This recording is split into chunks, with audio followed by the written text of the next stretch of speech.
Once upon a time. Once upon a time. Once upon a time.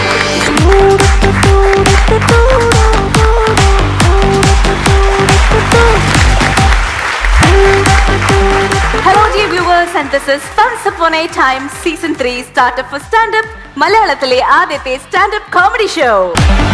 Once upon a time. Once upon a time. Elimination റൗണ്ടിലെ മൂന്നാമത്തെ performance team Ramji Rawail നിന്നും ആരാണ് കോട്ടിടുന്നത് എന്നറിയാം. ദേവ, ആരാണത്? അതെ, ഞങ്ങളുടെ കോട്ടിട്ട ശക്തി ഞങ്ങളുടെ റൂബിൻ ചേട്ടൻ അങ്ങോട്ട് വരികയാണ്. Let's welcome Rubin onto the stage. Rubin, വരൂ.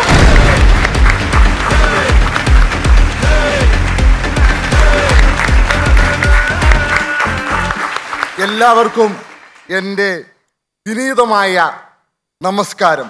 എൻ്റെ പൊന്നു കൂട്ടുകാരെ, നിങ്ങൾ ഇങ്ങനെ ഇരുന്നിട്ട് കാര്യമില്ല, ഒരു നല്ല കയ്യടി തരണം. കാരണം ഐസിയു കിടക്കുന്ന കൊച്ച, ഇതിനെ മീറ്റർ കയ്യടി ഉണ്ടെങ്കിലേ മീറ്റർ രേഖപ്പെടുത്താൻ പറ്റത്തുള്ളൂ. അപ്പൊ അങ്ങനെ പറഞ്ഞ് ഞാനും എലിമിനേഷനിൽ വന്നു. അപ്പൊ ഞാൻ അമ്മോട് പറഞ്ഞു, അമ്മേ ഞാനും എലിമിനേഷനിൽ വന്നമ്മയെന്ന് പറഞ്ഞു. അമ്മ പറഞ്ഞു, എന്നാ മാരണം വന്നാലും കുഴപ്പമില്ല, നിന്നേക്കാളും വലിയ മാരണം ഇനി ഒരിടത്തുമില്ലെന്ന് പറഞ്ഞു. എന്നാ നീ ഒരു കാര്യം ചെയ്യാം, എലിമിനേഷൻ വന്നെങ്കിൽ ആ എലിമിനേഷൻ കൊണ്ടുപോയി ബാങ്കിൽ കൊണ്ടുപോയി വെച്ചിട്ട് ആ ബാങ്കിലിരിക്കുന്ന പണയും എടുത്തേക്കാൻ പറയും. അപ്പൊ ഞാൻ പറഞ്ഞു, എൻ്റെ പൊന്നമ്മേ, ഇത് പണയിരിക്കുന്ന സ്വർണം എടുക്കാൻ ഇത് നിങ്ങളുടെ പെൻഷൻ അല്ല, ഇത് എലിമിനേഷൻ ആണെന്ന് പറഞ്ഞു. ഈ എലിമിനേഷൻ എന്ന് പറഞ്ഞാൽ ഇത് എന്നാ സാധനമാണെന്ന് പറയും. എലിമിനേഷൻ എന്ന് പറഞ്ഞാൽ വൺസ് അപ്പോൺ എ ടൈമിന്റെ മത്സരത്തില് പഞ്ചറായ ടയറുകൾ മാറ്റി റിപ്പയർ ചെയ്യുന്ന സ്ഥലമാന്ന് പറഞ്ഞു. ചില ടയറുകൾക്ക് കാറ്റ് നിറയ്ക്കും, ചില ടയറിന് ഉള്ള കാറ്റൂടെ പോകുന്നു പറഞ്ഞു. അപ്പൊ നീയും എത്തിയോടാ എലിമിനേഷൻ, നീയും എത്തിയോ എലിമിനേഷൻ പറഞ്ഞു. പിന്നെ ഞാൻ എത്തിയെന്ന് പറഞ്ഞു, ഞാൻ ഗണപതിയുടെ കൂട്ടാന്ന് പറഞ്ഞു. ഏതൊരു നല്ല പരിപാടി നടക്കുമ്പോഴും ഞാൻ ഉണ്ടാവുന്ന പറഞ്ഞു. അങ്ങനെ ഞാനും എലിമിനേഷൻ വന്നു. അല്ലെങ്കിലും ഏതൊരു ആനയ്ക്കും ഒരു മതപ്പാടുണ്ടാവും. എപ്പോൾ വേണമെങ്കിലും മതം പൊട്ടി പൂരം മുടങ്ങിയില്ലെങ്കിൽ പിന്നെയും പൂരം കാണും. അപ്പം നമുക്ക് ആരംഭിക്കാന്ന് പറഞ്ഞു. അപ്പം എൻ്റെ രമേശ് ചേട്ടാ ഇന്നെനിക്ക് ഭയങ്കര വിക്ക. അപ്പൊ എന്നോട് രതീഷ് ചേട്ടൻ പറഞ്ഞു, നീ പയ്യെ ആരംഭിച്ചാൽ മതി എന്ന് പറഞ്ഞു. ഞാൻ പറഞ്ഞു, എൻ്റെ രതീഷ് ചേട്ടാ പയ്യെ തുടങ്ങാം, പക്ഷേ ചിലപ്പോൾ ഒച്ചേ പുറത്ത് വരത്തില്ലെന്ന് പറഞ്ഞു. രതീഷ് ചേട്ടനാണ് എന്നോട് ഈ ലുക്കൊക്കെ മാറ്റി നല്ലൊരു ലുക്കില് ഇറങ്ങാൻ പറഞ്ഞത്. ഇവിടുത്തെ വൺസ് അപ്പോൺ എ ടൈമിന്റെ ഗ്രൂമറ് രതീഷ് ചേട്ടനാണ്. ഞാൻ പാൻറ്, ഷർട്ട്, ഷൂവ് ഇങ്ങനെയുള്ള എല്ലാ ഐറ്റവും മേടിച്ചിട്ട് ഞാൻ രതീഷോട് ചോദിച്ചു, എങ്ങനെയുണ്ട് ചേട്ടാ എൻ്റെ ലുക്കെന്ന് പറഞ്ഞു. കുഴപ്പമില്ലടാ, മരപ്പെട്ടി പോയിട്ട് പേപ്പട്ടി വന്നെന്ന് പറഞ്ഞല്ലേ. ഈ അടുത്ത കാലത്ത് എനിക്ക് ഒരു ചെറിയ ജോലി കിട്ടി കേട്ടോ. ഓഫീസ് അറ്റൻഡറായിട്ട് എനിക്ക് MG യൂണിവേഴ്സിറ്റിയിൽ ഒരു പണി കിട്ടി. താൽക്കാലിക പണിയാണ്, ഓഫീസ് പണിയാണ്. ഓഫീസ് നിറച്ച് ഫയല്, ഓഫീസിൽ ഫയല് മേടിച്ചു വെക്കാൻ ഒത്തിരി ആൺപിള്ളേര്, മേടിച്ചു വെക്കാൻ ഇഷ്ടം പോലെ പെൺപിള്ളേര്. എൻ്റെ അടുത്ത് വന്നിട്ട് ഒരു പെങ്കൊച്ച് പറഞ്ഞു, ചേട്ടാ ധൈര്യമായിട്ടിരുന്നു, ചേട്ടനെ ഞാൻ കെട്ടിക്കോളാമെന്ന് പറഞ്ഞു. ആദ്യമായിട്ടാണ് എൻ്റെ മുഖത്ത് നോക്കി ഒരു പെങ്കൊച്ച് എന്നെ കെട്ടിക്കോളാന്ന് പറഞ്ഞു. പിറ്റേ ദിവസം പെണ്ണിന്റെ അപ്പൻ എൻ്റെ അടുത്തിട്ട് വന്നിട്ട് പറഞ്ഞു, ഇവളുടെ ജ്യോതിഷ്യം ഞാൻ നോക്കി, അവക്ക് 2 ആക്സിഡന്റ് ഉണ്ടാവും എന്ന് പറഞ്ഞു. അത് ഓൾറെഡി ഉണ്ടായി, ഇനി ഉണ്ടാകാൻ പോകുന്നത്, ഇനി ഇടിക്കാൻ പോകുന്നത് പാണ്ടിലോറിയാന്നുള്ള കാര്യം ഉറപ്പായിരുന്നു. അപ്പൊ എന്നാന്ന് പറഞ്ഞാലും എന്നെ കെട്ടിക്കോളാന്ന് ഞാൻ അമ്മാവനോട് പറഞ്ഞു. എന്നെ കെട്ടിക്കോളാന്നല്ല പറഞ്ഞത്, എൻ്റെ കൈക്ക് ശകലം വിറയുള്ളത് കൊണ്ട് ചേട്ടൻ പൊക്കോ, ഫയല് ഞങ്ങൾ കെട്ടിക്കോളാം, ചേട്ടൻ ധൈര്യമായിട്ടിരുന്നു. വിറച്ച് കിട്ടിയ പണി കളയണ്ടെന്നുള്ള കാര്യമാ പറഞ്ഞെന്ന് പറഞ്ഞു. എൻ്റെ മേശേട്ടാ വീട്ടിൽ നിന്ന് ചായ കഴിച്ചിട്ടാണോ ഇറങ്ങിയത്? ഈ ചായ കുടിക്കാൻ പോകുന്ന കാര്യം പറയുമ്പം, പണ്ട് ഞാനൊരു ചായക്കടയിൽ ചായ കുടിക്കാൻ വേണ്ടി പോയി. എൻ്റെ കയ്യിലാണെങ്കിൽ പൈസ ഇല്ല. അപ്പൊ എനിക്കാണെങ്കിൽ ഇറച്ചിക്കറി കൂട്ടണമെന്ന് വലിയൊരു ആഗ്രഹമുണ്ട്. അപ്പം കഴിച്ചോണ്ടിരുന്നപ്പോ ഞാൻ ആ ചായക്കടക്കാരനോട് പറഞ്ഞു, ചേട്ടാ ഇറച്ചിച്ചാറൊഴിച്ച് പൊറോട്ട തരുന്ന കൂട്ടത്തില് ശകലം കഷ്ണം കൂടെ ചാടിപ്പോരുന്നതിന് ചേട്ടന് വല്ലോ കുഴപ്പമുണ്ടോന്ന് ചോദിച്ചു. അല്ല ഞാനും നിങ്ങളെ സങ്കടപ്പെടുന്നു, ചാടിപ്പോരുന്ന ഇറച്ചി കഷ്ണമല്ലേ, അല്ലാണ്ട് എൻ്റെ പെണ്ണുമ്പളയൊന്നും അല്ലല്ലോ, നീ ധൈര്യമായിട്ടിരുന്നോളാൻ പറയും. പിന്നെ നിങ്ങളുടെ ഈ ചിരി, നിങ്ങളുടെ ഈ സന്തോഷം, ഇത് വല്ലോ ചിരിയാണോ? ചിരി എന്ന് പറഞ്ഞാൽ എൻ്റെ പിന്റുവിൻ്റെ ചിരി. അവൾ എന്നെ കണ്ടപ്പം ഒന്ന് ചിരിച്ച്, അവളുടെ ചിരിയില് ഓട്ടോമാറ്റിക്കായിട്ട് ഞാനൊന്ന് വീണു. അയ്യോ, അവളുടെ ചിരി വീണതല്ല, അടുത്തൊരു പഴത്തൊലി കിടപ്പുണ്ടായിരുന്നു, അത്തേ തട്ടി മോന്തയും കുത്തി ഞാൻ വീണു. അവൾ എന്നെ കണ്ട് ഒന്ന് ചിരിച്ച്, പിന്നെ ചിരിച്ച്. അപ്പൊ എന്നോട് നാട്ടുകാർ പറഞ്ഞു, ഇതാവേ അങ്ങനെ അവളുടെ ചിരിയിൽ വീടരുത്, നമ്മുടെ പിന്റുവിന്റെ ചിരിയും പള്ളിയിൽ അച്ഛനും ഒരുപോലാന്ന് പറഞ്ഞു. ആരെ കണ്ടാലും ചിരിച്ചോണ്ടിരിക്കും. പള്ളി പോണവനാന്നോ പോകുന്നവനാന്നോ ആരെ കണ്ടാലും ചിരിക്കുന്നതിന് യാതൊരു മാറ്റമില്ലെന്ന് പറഞ്ഞു. അങ്ങനെ ഇരിക്കുമ്പം ചിരിക്കാത്ത ഒരുത്തനെ കണ്ടപ്പം അവന്റെ കൂടെ പോയി. നല്ല പാൽപ്പായസം പോലുള്ള ചിരിയായിരുന്നു. പക്ഷെ എന്നാ നല്ല പാൽപ്പായസം എന്നാ, മുളക് പൊടി മറിഞ്ഞു വീണ തീർന്നതിന്റെ പരിപാടി.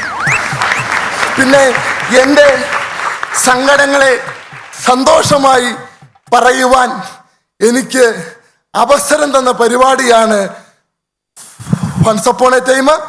അപ്പം ഈ വൺസ് അപ്പോൺ എ ടൈമിന് എല്ലാവിധ ആശംസകളും നേർന്നുകൊണ്ട് ഞാൻ നിർത്തുകയാണ്. പക്ഷെ എനിക്ക് ഒരൊറ്റ സങ്കടമുള്ളൂ. എനിക്ക് ഇവിടുന്ന് പോകേണ്ടി വന്നു കഴിഞ്ഞാൽ ഈ ആറ്റുനോറ്റ് പിള്ളേരുണ്ടായിട്ട് ഈ വാർഡില് കാത്തു നിൽക്കുന്ന ഒരു കെട്ടുവിൻ്റെ അവസ്ഥയാണ്. വീട്ടിൽ അമ്മ ഒറ്റയ്ക്കാണ് താനും. കൊച്ചിൻ്റെ മുഖം കാണുമ്പം പോകാനിട്ട് തോന്നത്തുമില്ല, എന്നാ പോകാതിരിക്കത്തുമില്ല. പോയില്ലെങ്കിൽ നേഴ്സ് പിടിച്ച് പുറത്താക്കുകയും ചെയ്യും. ആകെപ്പാടെ ഒരു ടെമ്പറേച്ചർ നിൽക്കുക. ഇത് ഞാനൊരു ഉപമ പറഞ്ഞതാണ്. ഇനി എനിക്ക് പിള്ളേരുണ്ടെന്നും പറഞ്ഞ് നിങ്ങളാരും മാനത്തോർക്ക് വന്നേക്കില്ല കേട്ടോ. അപ്പോൾ എല്ലാവർക്കും ഒരു നല്ല നമസ്കാരം അറിയിച്ചുകൊണ്ട് ഞാൻ നിർത്തുന്നു. Thank you very much.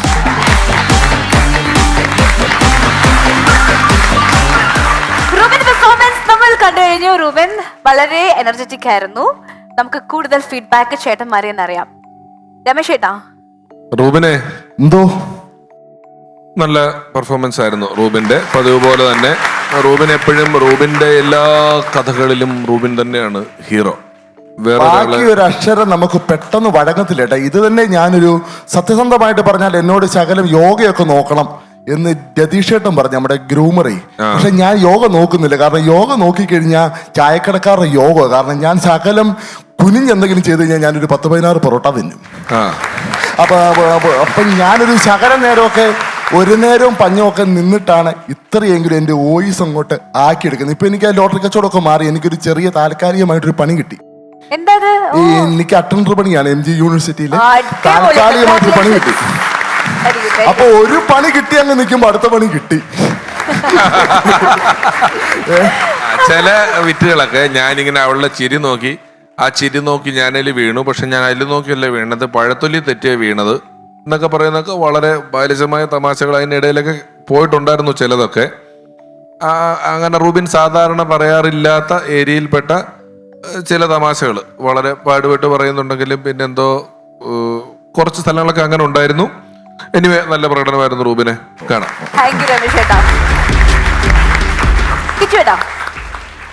ചേട്ടാ, ചേട്ടൻ ഇപ്പൊ പറഞ്ഞു ഭയങ്കര തമാശയായിരുന്നു. സത്യമായിട്ടും എനിക്കറിയില്ല, ഞാൻ ആദ്യമായിട്ടാണ് കാണുന്നത്. എന്തായാലും ഓൾ ദ വെരി ബെസ്റ്റ്. അപ്പോൾ മാർക്സ് എത്രയാണ് ലഭിക്കുന്നുള്ളത് നമുക്ക് ഫൈനലി അറിയാം. Okay, all the best. നന്നായി പെർഫോം ചെയ്തു. അങ്ങനെ എലിമിനേഷൻ റൗണ്ടിലെ 3 പെർഫോമൻസുകൾ നമ്മൾ കണ്ടിരിക്കുന്നു. ഇനി ബാക്കിയുള്ളത് ഒരേ ഒരു പെർഫോമൻസ് മാത്രമാണ്. Let's welcome that contestant and it is from team മാനർമത്തായ്. രശ്മി, അപ്പോൾ ആരാണ് കോട്ടിടുന്നത്? ഞങ്ങളുടെ ടീമിന്റെ ചുണക്കുട്ടി, സുന്ദരിക്കുട്ടി, ശ്രുതിക്കുട്ടി. Yes, let's welcome Shruti to the floor. Shruti, വരൂ.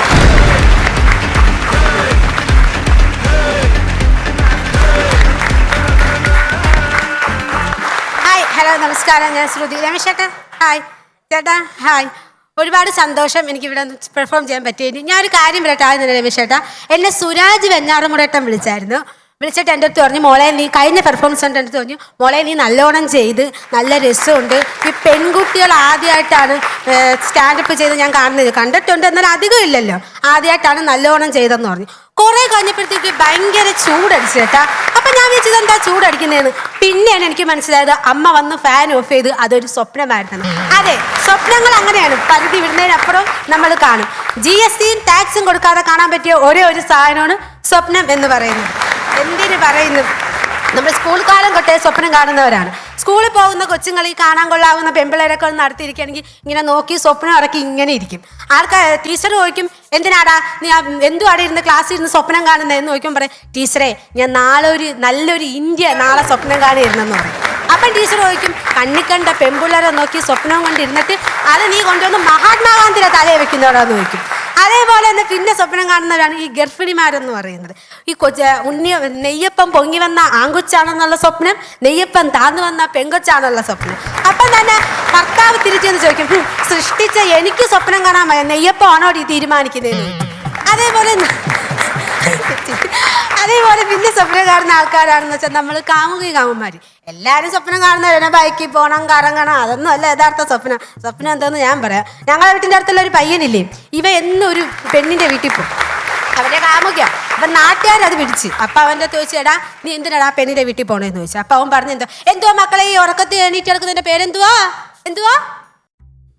സോമനാംബുലിസ്. യെസ്. അവൻ പറഞ്ഞു, ചേട്ടാ എനിക്ക് സോമനാംബുലിസ്. ചെറുക്കൻ പയ്യൻ പറയുന്നിട്ടാണ് സ്ഥിരം അതാണ് ജോലി എന്ന് തോന്നുന്നു. അവൻ പറഞ്ഞു, എന്താണെന്നറിയാമോ സോമനാംബുലിസ് എന്ന് പറഞ്ഞു. അപ്പോഴത്തേക്കാണ് ആ വീട്ടിൻ്റെ അടുത്തുള്ള ചേട്ടൻ ചോദിച്ചാൽ, എടാ എന്നിട്ട് എടുത്ത് പറയുകയും ചെയ്ത്, നമ്മുടെ സ്വപ്ന ലോകത്തെ ബാലഭാസ്കരൻ സിനിമയിലെ ജയറാമേട്ടൻ്റെ അസുഖമില്ലേ അതാണെന്ന് ഇവൻ പറഞ്ഞു. അപ്പം ചേട്ടൻ പറഞ്ഞു, ഓ ശരി എന്ന് പറഞ്ഞു. പിറ്റേന്ന് അവൻ വന്നത് ആംബുലൻസിലാണ്. അതെ, സ്വപ്നങ്ങൾ അങ്ങനെയാണ്. എന്തിനു പറയുന്നത്, ഞങ്ങളെ വീട്ടിൻ്റെ അടുത്തുള്ള എൻ്റെ ഒരു കുഞ്ഞമ്മ, അടിപൊളിയാ എൻ്റെ ഒരു കുഞ്ഞമ്മ കേട്ടാ. കുഞ്ഞമ്മ രാത്രി കിടന്നുറങ്ങിയിട്ട് രാവിലെ ഒന്ന് ചേട്ടൻ്റെ അടുത്ത് പറഞ്ഞാൽ ചിറ്റമ്മൻ്റെ അടുത്ത് പറഞ്ഞ്, ചേട്ടാ ഞാൻ ഇന്നലെ സ്വപ്നം കണ്ടു. പോയി പുച്ഛത്തിൽ പറഞ്ഞു, ചേട്ടാ ഞാൻ ഇന്നലെ ഒരു സ്വപ്നം കണ്ടു കേട്ടാ. അപ്പം ചിറ്റപ്പൻ ചോദിച്ചു, എന്തുവാടി സ്വപ്നം കണ്ടേ? അപ്പോഴത്തേക്കാണ് കുഞ്ഞമ്മ എഴുന്ന് പറഞ്ഞ്, ചേട്ടാ ഒന്നുമില്ല, ഞാൻ ഈ മെതിക്കുന്നതായിട്ടാണ്, വയലിൽ മെതിക്കുന്നതായിട്ടാണ് സ്വപ്നം കണ്ടതെന്ന് പറഞ്ഞു. അപ്പോഴത്തേക്കാണ് ചിറ്റപ്പൻ ചോദിച്ചത്, എടി മൂദേവി, അപ്പം നീയാണ് എന്നല്ലേ രാത്രി ചവിട്ടി കട്ടിലിൽ നിന്ന് താഴെ എടുത്തിട്ടേന്നില്ലേ? അപ്പം അത് അങ്ങനെ. പക്ഷേ കുഞ്ഞമ്മയുടെ ഒരു ആഗ്രഹമായിരുന്നു, അതെന്തായാലും സ്വപ്നത്തിൽ നടത്തി. പിന്നെ ഈ സ്റ്റേജ് ഷോയിലൊക്കെ പോണവരെ ഏറ്റവും വലിയ സ്വപ്നം ഫ്ലാറ്റോ പൈസയോ സിനിമയിൽ കയറുന്നതോ ഒന്നുമല്ല, ആങ്കറെ ഒന്ന് കെട്ടിപ്പിടിക്കുക. പ്രത്യേകിച്ച് എലിമിനേഷൻ റൗണ്ട് എത്താനെങ്കിൽ ആങ്കറെ ഒന്ന് കെട്ടിപ്പിടിക്കല്ലേ. പക്ഷെ ഡയാന ചേച്ചി അത്രക്കാരി അല്ലാത്തതുകൊണ്ട് ഇവിടെ അവിടെ വർക്ക് ആവത്തില്ലെന്ന് എല്ലാവർക്കും അറിയാം. പിന്നെ എല്ലാവരുടെയും സ്വപ്നമാണെന്ന് വെച്ചാൽ നമ്മളെ ഈ ഫൺസിൻ ടീമിൻ്റെ സ്വപ്നം എന്തെങ്കിലും അറിയാം, പറഞ്ഞുതരാം. നമ്മളെ ഫൺസിൻ്റെ ടീമിൻ്റെ സ്വപ്നം എന്ന് വെച്ചാൽ ഞാൻ വിഷ്ണു ചേട്ടനും നമ്മളെ ഇവിടുത്തെ കണ്ടസ്റ്റൻറ്റ് വിഷ്ണു ചേട്ടനും അനീഷേട്ടനും കൂടെ റൂമിൽ കിടക്കുകയാണ്. അപ്പോൾ ഞാൻ എന്തുമായിട്ട് ആലോചിക്കുന്ന ഒരു സ്വപ്നമുണ്ട് ശ്രുതി. അപ്പോൾ ഞാൻ എന്തുമായിട്ടാ, ഞാൻ പറഞ്ഞ ഫ്ലാറ്റ് നോ, ഞാൻ പറഞ്ഞ 7 ലക്ഷം രൂപ നോ, ഞാൻ പറഞ്ഞ 5 ലക്ഷം രൂപ നോ, ഞാൻ പറഞ്ഞ 3 ലക്ഷം രൂപ നോ, പിന്നെ സിനിമയിൽ കയറണോ നോ. അപ്പോൾ ഞാൻ പിന്നെ എന്തുമായിട്ടാ, രമേശ് ഏട്ട ഇതേപോലെ നമ്മളെ പോലെ ഇവിടെ ഇങ്ങനെ കോട്ടിട്ട് പെർഫോം ചെയ്യണം, നമുക്ക് അവിടെ ഇരുന്ന് ജഡ്ജ് ചെയ്യണം. എന്ത് സുന്ദരമായ കാഴ്ചയായിരിക്കും ഒന്ന് ആലോചിച്ച് നോക്കിയേ. എത്ര നടക്കാത്ത മനോഹരമായ സ്വപ്നം. രമേശ് ഏട്ട ഇങ്ങനെ പുഴുങ്ങുന്നത് നിങ്ങളൊന്ന് ആലോചിച്ച് നോക്കിയോ. ഞാൻ വല്ലോട് ജഡ്ജെങ്കിലേ പൊള്ളിക്കും ഞാൻ, നോക്കിക്കോ. അങ്ങനെ സ്വപ്നങ്ങൾ അങ്ങനെയുണ്ട്, ഒരുപാടുണ്ട്. ഇതുവരെ colours of black and white സ്വപ്നങ്ങൾ മാത്രമാണ് ഞാൻ കണ്ടുകൊണ്ടിരുന്നത്. ഈ സ്റ്റേജിൽ വന്ന ശേഷമാണ് ഞാൻ കളർ സ്വപ്നങ്ങൾ കാണാൻ തുടങ്ങി. പക്ഷെ 2 എലിമെന്റ്സിലായപ്പോഴത്തേക്കും എനിക്ക് മനസ്സിലായി ഇത് കളറാണ്, ബ്ലാക്ക് ആൻഡ് വൈറ്റ് ആണ്. എന്തായാലും സ്വപ്നങ്ങൾ അങ്ങനെയാണ്. നല്ലോണം മുന്നോട്ട് പോട്ടെ, എൻ്റെ സ്വപ്നങ്ങൾ നടക്കട്ടെ, നിങ്ങളെ സ്വപ്നങ്ങൾ നടക്കട്ടെ. Thank you.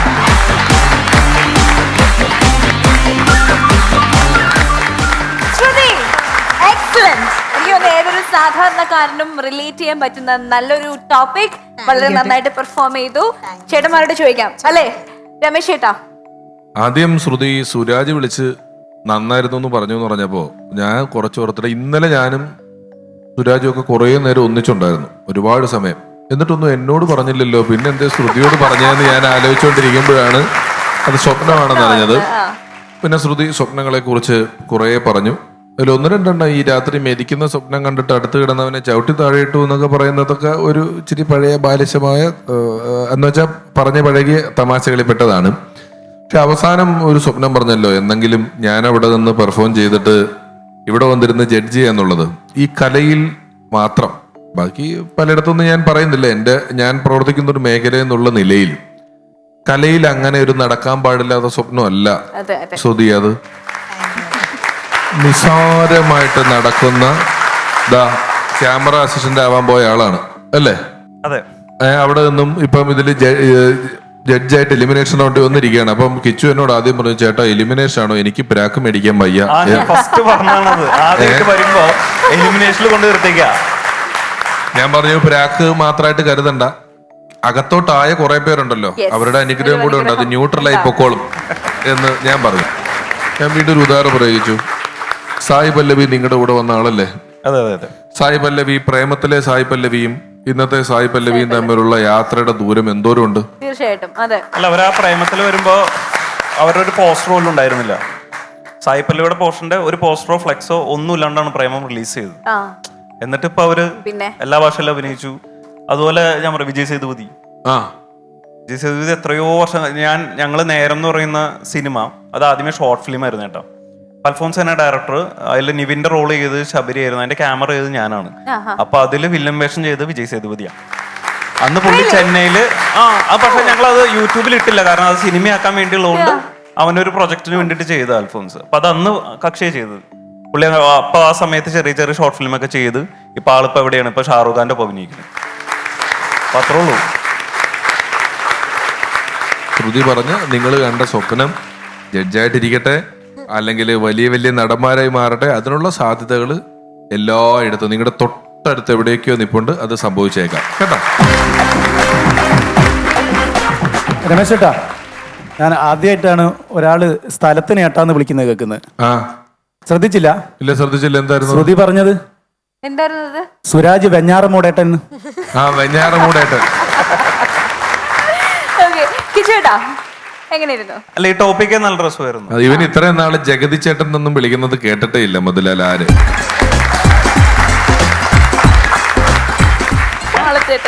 മാളച്ചേട്ടനും ജഗതി ചേട്ടനും ഒന്നും കേട്ടിട്ടില്ല. സുരാജ് വെഞ്ഞാറമൂടേട്ടൻ. അല്ല, അതിന്റെ പേരില് മധുലാൽ എലിമിനേറ്റ് ആകുന്ന എന്റെ പേര്, ഒറ്റ വിറ്റിന്റെ പേരില്. അല്ല രമേശ് ചേട്ടാ, അതിന്റെ നാട്ടില് പറയുന്ന കുഴപ്പമില്ലല്ലോ. ഒരു കുഴപ്പമില്ല. ഒരു ഗാനമേള ട്രൂപ്പില് മേപ്പേര് രതീഷേട്ടനുണ്ട്, മലയാളം പാടുന്ന ആളാ. അപ്പോൾ എൻ്റെ അനിയനാണ് ആങ്കർ. അപ്പോൾ സ്റ്റേജിൽ ആദ്യ ഗാനം പരിചയപ്പെടുത്തി, ആദ്യ മലയാള ഗാനവുമായി വരുന്നു. പറഞ്ഞുകൊണ്ടിരിക്കുമ്പോൾ എൻ്റെ റിലേ പോയി. ആലോചിച്ച് പെട്ടെന്ന് പറഞ്ഞു രതീഷ് മേപ്പയ്യൂരേട്ടൻ.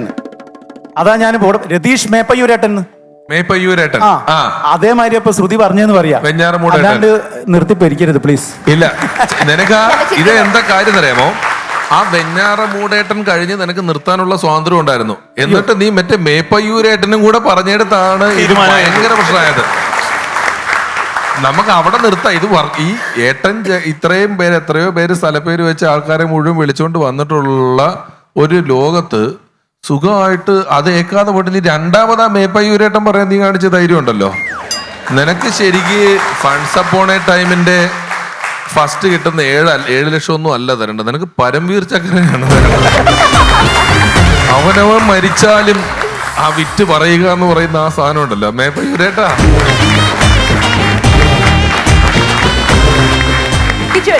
ശ്രുതിയുടെ ടോപ്പിക്കേ രസമുണ്ടായിരുന്നു, സ്വപ്നം.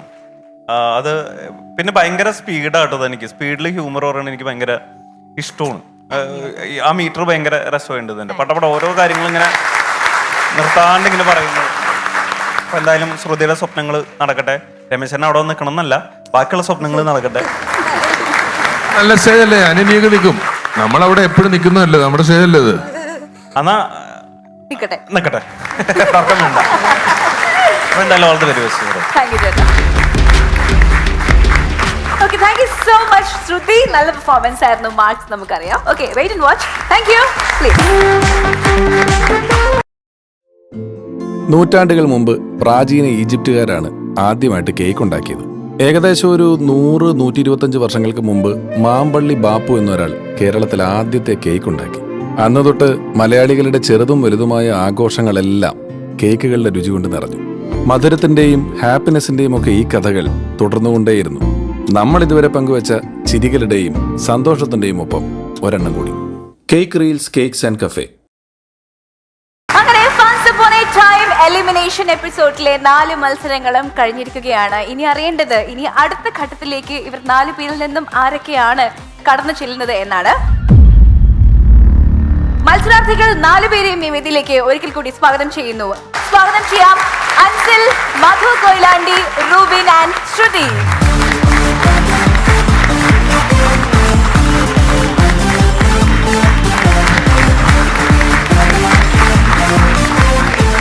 നിങ്ങൾ 4 മത്സരാർത്ഥികളെയും ശരിക്കും സമ്മതിക്കണം. കാരണം ഈ ഒരു സ്റ്റേജിൽ വന്ന് നിൽക്കാന്ന് പറയുന്നത് നിസ്സാര കാര്യമല്ല, ശരിയല്ലേ? അപ്പൊ ഇതിനു മുമ്പുള്ള പെർഫോമൻസ് മോശമാക്കിയെങ്കിൽ മാത്രമേ ഇവിടെ ഒന്ന് നിൽക്കാൻ പറ്റുള്ളൂ. നല്ല പെർഫോമൻസ് ആണ് 4 പേരുടെയും. നമുക്ക് കൂടുതൽ ഫീഡ്ബാക്ക് എന്താന്നുള്ളത് ചേട്ടന്മാരെന്ന് അറിയാം. കിച്ചു ചേട്ടാ, എന്തായാലും ആദ്യമായിട്ട് ഇവിടെ വരുമ്പോ ഇങ്ങനെ ഒരു എന്താ പറയാ ഹോട്ട് സീറ്റ് എന്നൊക്കെ വേണമെങ്കിൽ ഇതിന് പറയാം, നേരത്തെ പോലെ പ്രാക്ക്. അപ്പൊ എന്തായാലും ഓൾ ദ വെരി ബെസ്റ്റ്.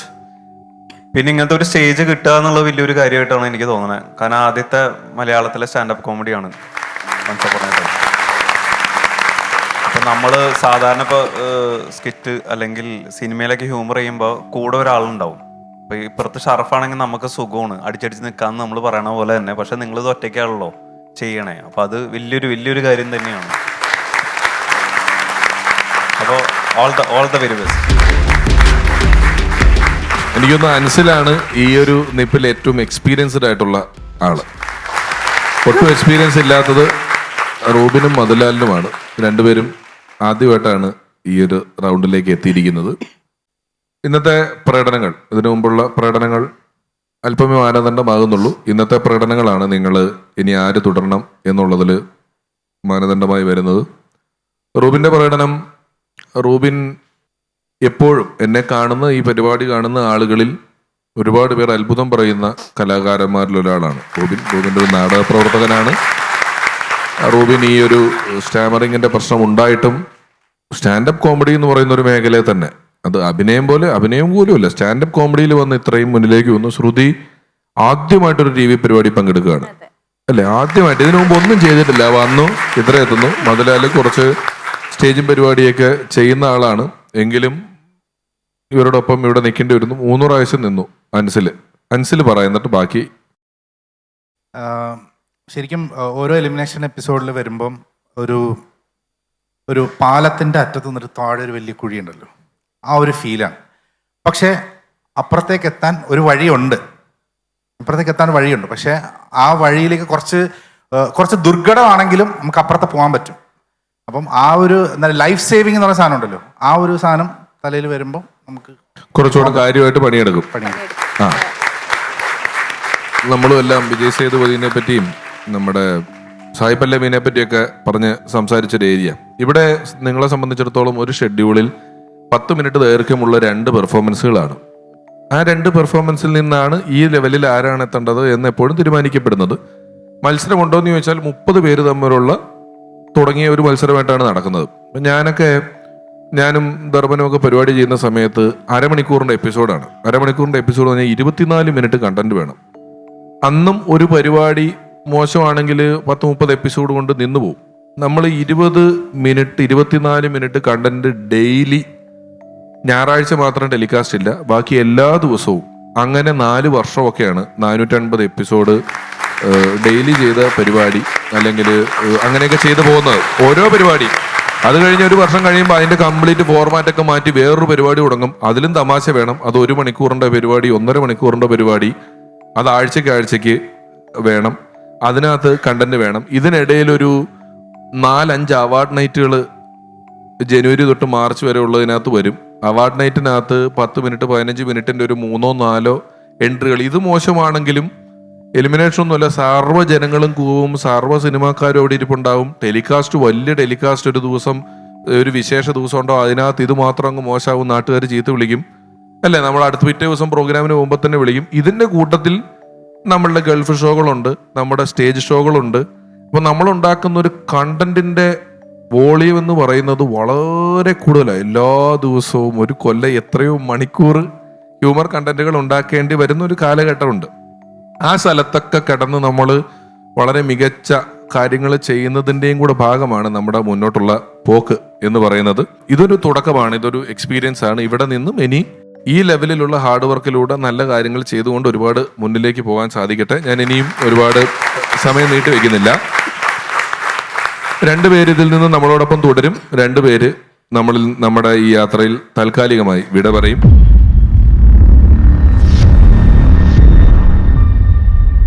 തുടർന്നതിൽ ഇന്നത്തെ എപ്പിസോഡിൽ തുടരുമെന്ന് ഉറപ്പാക്കിയത് ഏറ്റവും കൂടുതൽ മാർക്ക് മേടിച്ച ആൾ 87 മാർക്ക് വാങ്ങിച്ച മധുലാൽ കൊയിലാണ്ടിയാണ്. മധുലാൽ തുടരും. മധുവിന്റെ പുലിയും എലിയും കൂടെ മധുവിനെ രക്ഷിച്ചു. ഞാൻ അടുത്ത ആളെ പറയുമ്പോൾ തുടരാത്ത രണ്ടുപേര് നമുക്ക് മനസ്സിലാവും.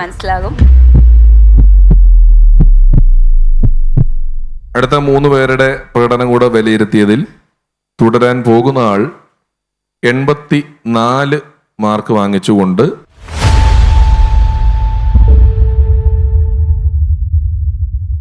അൻസിലാണ്.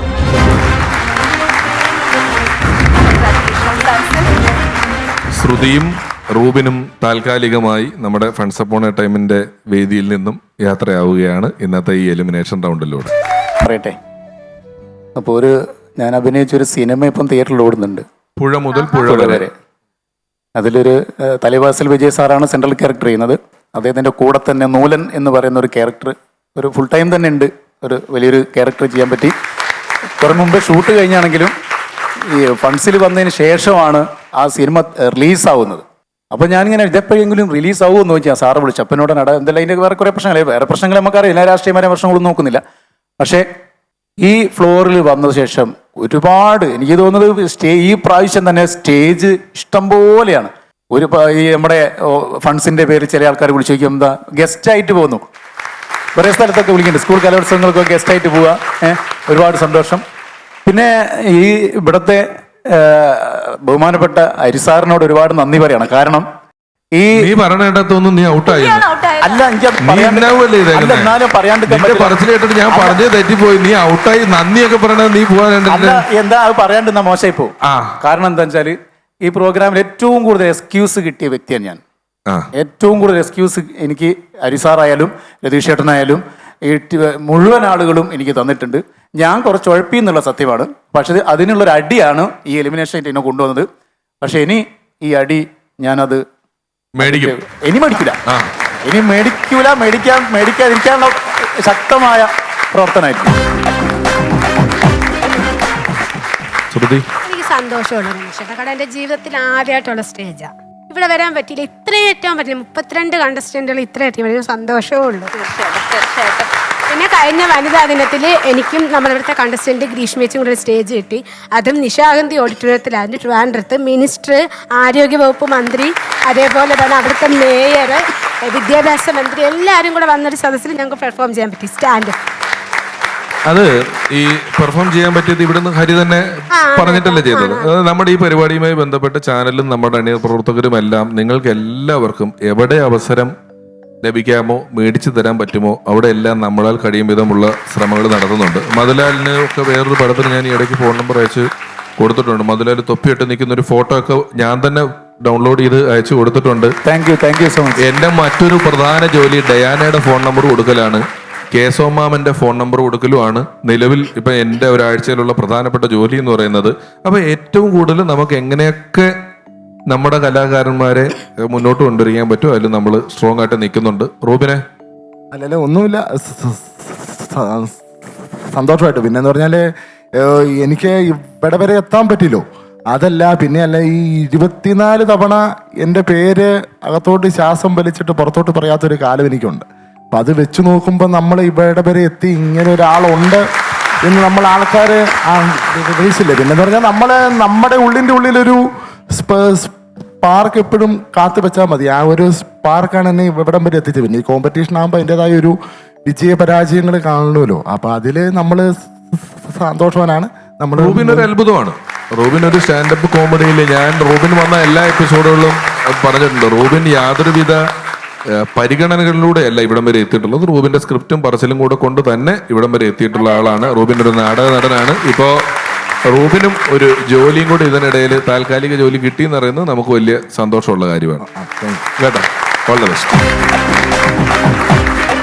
അപ്പോൾ അടുത്ത റൗണ്ടിലേക്ക് കടന്നിരിക്കുന്ന മധുലാൽ കൊയിലാണ്ടിക്കും അൻസിലിനും അഭിനന്ദനങ്ങൾ. Thank you so much for the view. Please രണ്ടുപേർക്കും ഗൾഫ് ഓൺ ഡിജിറ്റൽ ഹബ് പെരിന്തൽമണ്ണയുടെ ഒരു സ്നേഹ സമ്മാനം, ഒരു സ്മാർട്ട് ഫോൺ സമ്മാനമായിട്ട് ലഭിക്കുകയാണ്. ഗൾഫ് ഓൺ ഡിജിറ്റൽ ഹബിന്റെ സാരഥി ശ്രീ ഷിഹാബിനെ once upon a time season 3 വേദിയിലേക്ക് ക്ഷണിക്കുന്നു.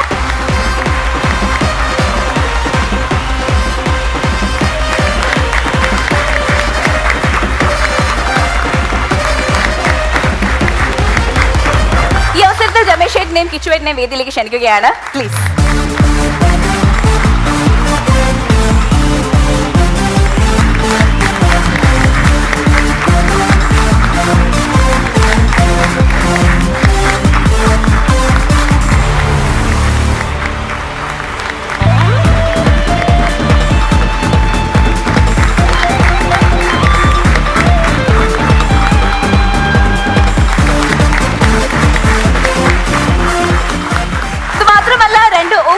സ്മാർട്ട് ഫോൺസും രണ്ടുപേർക്കും സമ്മാനമായി ലഭിക്കുന്നുണ്ട്. ഗൾഫ് ഓൺ ഡിജിറ്റൽ ഹബിന്റെ സാരഥി ഷിഹാബ് കൈമാറുന്നു രണ്ടുപേർക്കും.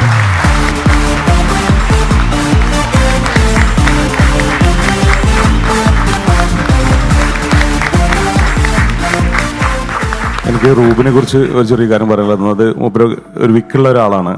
എനിക്ക് ചെറുപ്പത്തിൽ എനിക്ക് നല്ല വിക്കുള്ള ഒരാളായിരുന്നു ഞാൻ. എന്നിട്ട് ഭയങ്കരമായിട്ട് ബുദ്ധിമുട്ടിയിരുന്നു. ഇപ്പോൾ അത് സ്വയം തരണം ചെയ്ത് ഏകദേശം ഒരു 8-10 സിനിമയിൽ ഞാൻ ഡബ് ചെയ്തു. അപ്പോൾ ഞാൻ ചെറിയൊരു ഒരു മോട്ടിവേഷണൽ രീതിയിൽ പറയാണ്. അപ്പോൾ എന്താണെങ്കിലും എലിമിനേറ്റ് ആയി പോകാന്നുള്ളതുകൊണ്ട് വിഷമം വിചാരിക്കരുത്.